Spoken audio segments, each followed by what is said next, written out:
భారతదేశంలో అత్యంత ప్రాచుర్యం పొందిన మరియు ప్రతి పల్లెటూరిలోనూ కనిపించే ఒక పెద్ద వృక్షం. దీని శాస్త్రీయ నామం టామరిండస్ ఇండికా. ఈ చెట్లు వందల సంవత్సరాల పాటు జీవిస్తాయి. ఇవి చాలా నెమ్మదిగా పెరుగుతాయి, కానీ ఒకసారి పెద్దవైన తరువాత దశాబ్దాల పాటు నీడను, అమూల్యమైన చింతపండును అందిస్తాయి. చింత చెట్టు ఆకులు చాలా చిన్నవిగా ఉండి రాత్రి వేళల్లో ముడుచుకుంటాయి.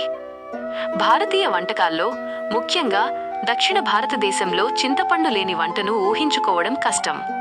పప్పు, సాంబార్, రసం మరియు విభిన్న రకాల పచ్చళ్లలో పులుపు కోసం చింతపండును తప్పనిసరిగా వాడతారు. చింతపండులో విటమిన్ సి, యాంటీ ఆక్సిడెంట్లు మరియు ఫైబర్ పుష్కలంగా ఉంటాయి.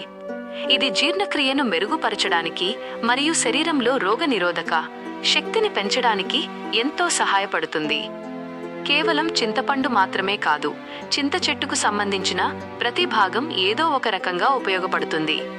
చింత చిగురుతో చేసే పప్పు మరియు పచ్చళ్ళు ఆరోగ్యానికి ఎంతో మంచివి.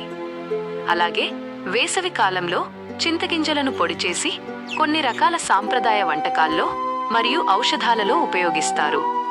చింతపండును పాతకాలంలో గాయాలు తగ్గించడానికి మరియు జ్వరం వచ్చినప్పుడు ఒంటివేడిని తగ్గించడానికి ఆయుర్వేదంలో వాడేవారు.